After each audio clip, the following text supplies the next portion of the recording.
Okay, well, we're at the Kimberley Croc Motel this morning. We're going to head out to Wyndham. The lady told me here that there's a nice bakery there that we can have breakfast at. There's a lookout, and it's an interesting town to go and visit. So fuel up first, and then we're off. See you there.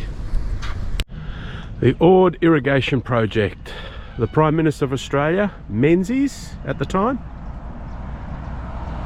The first stage of the Ord irrigation project, comprising a diversion dam, 30,000 acres of irrigation and access road to the port of Wyndham. I remember this was huge in the early to mid 60s. The plan was, of course, to irrigate a lot of land that they thought was good for growing crops.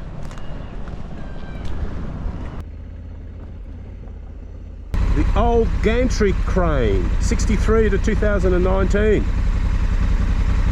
This gantry crane was used to maintain the Kununurra diversion dam gates for over 56 years and was installed as part of the original project to build a dam in 1963.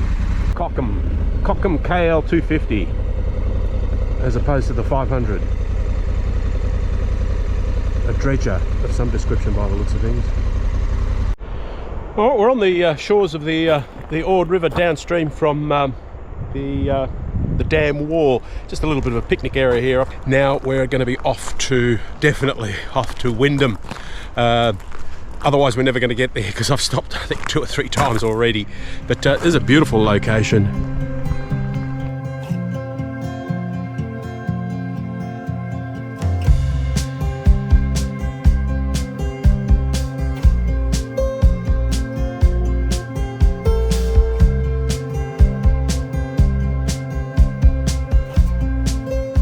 The Coburn Ranges, which are directly ahead.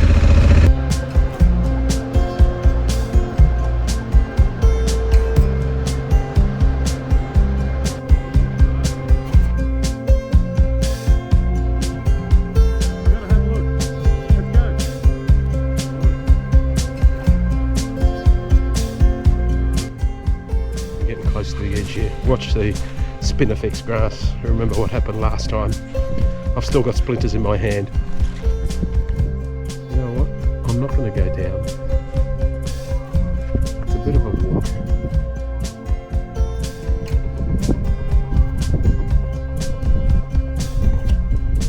So it's a ravine by the looks of things.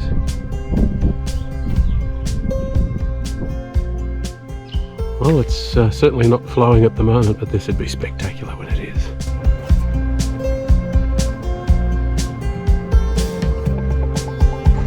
Welcome to Wyndham. Afghan cameleers. Well, they must have been here too.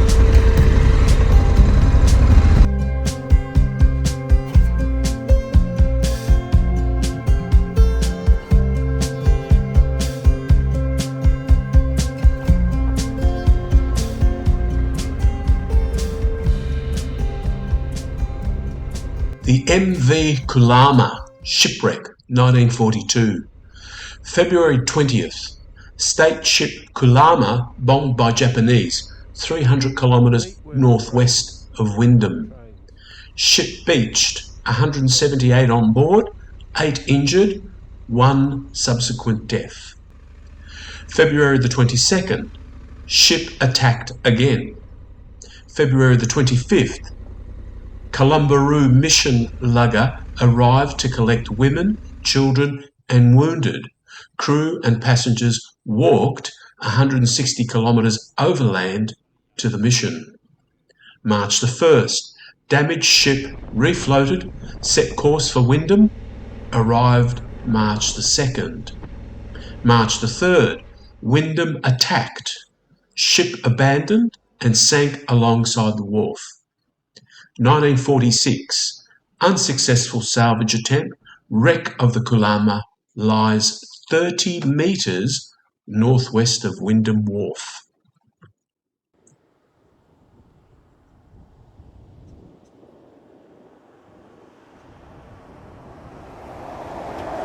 This is Anton's Landing. Photo is circa 1920. We can see these structures in the hillside there. If we turn around, that's that view right there. There are those structures in the hillside, and some of those houses are probably the original buildings that are in that photograph. Wow, well they look so. Look at that. Okay, well I guess we're in the old part of Wyndham here. We're near the port. We had to travel out about 4 or 5 kilometres to get here from the township, and of course there's this constant reminder, never let your guard down, they will get you. Let's have a look at some of these old houses, old dwelling.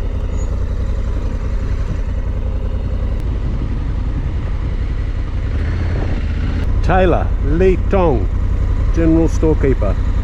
Wow.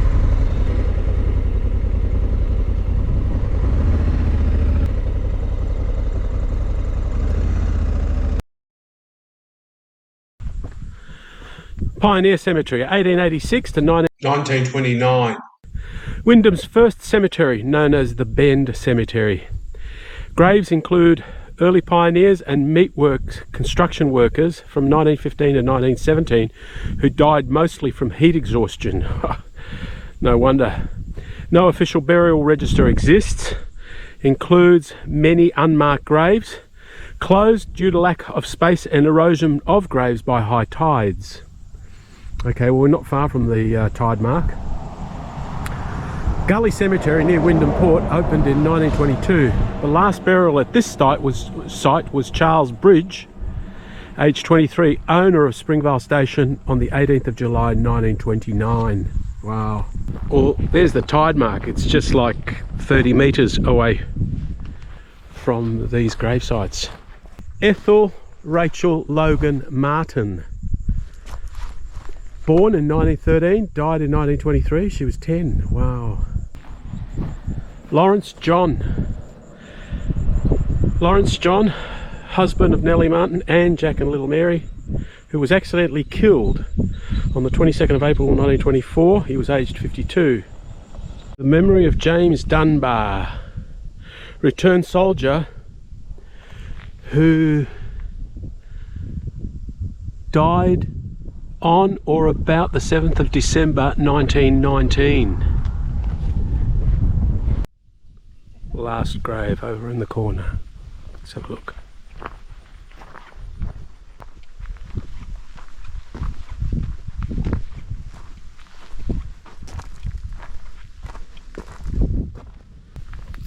In memory of Angus Henry Darcy, died on the 29th of March 1910. He was 15.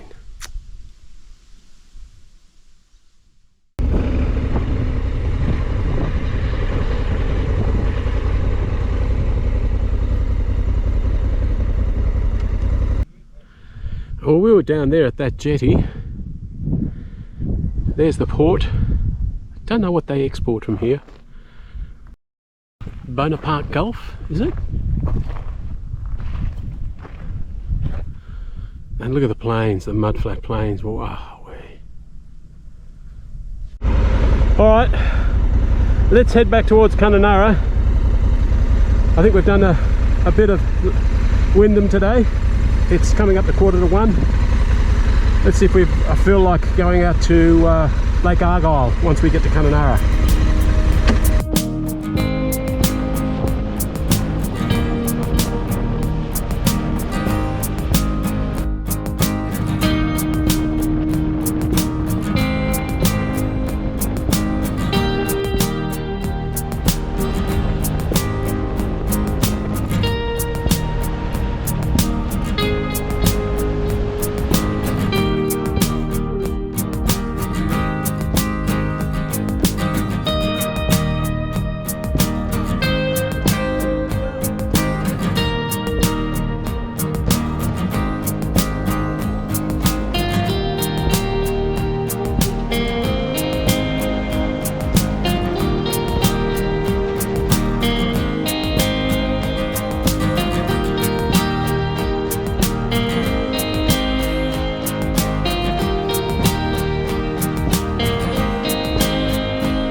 We're gonna go down to the wall.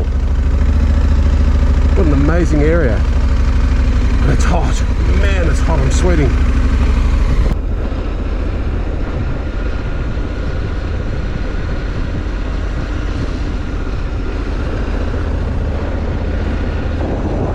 Oh, there's someone paddling out there.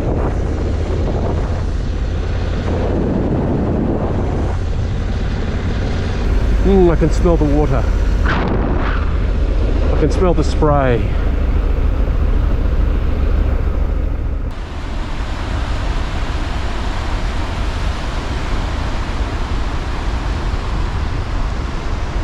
Flowing down the gorge. Well, I've got 15 minutes before 4 o'clock. I said that around 4 I'd start heading back. That way I'd get back to Kununurra at least by 5 o'clock, which is just on sunset here. I'm going to have the sun directly in my eyes going back by the looks of things, but that's it. But it's not just nice and peaceful here. It's just a lovely location. I'm the only one here, apart from the birds. It's been a big day. We went out to Wyndham, and that was 200 kilometres there and back to Kununurra, and then it's 70 kilometres to get here and another 70 back, so all up it's 340 kilometres in a day. I'm a little bit tired.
You're a beautiful animal.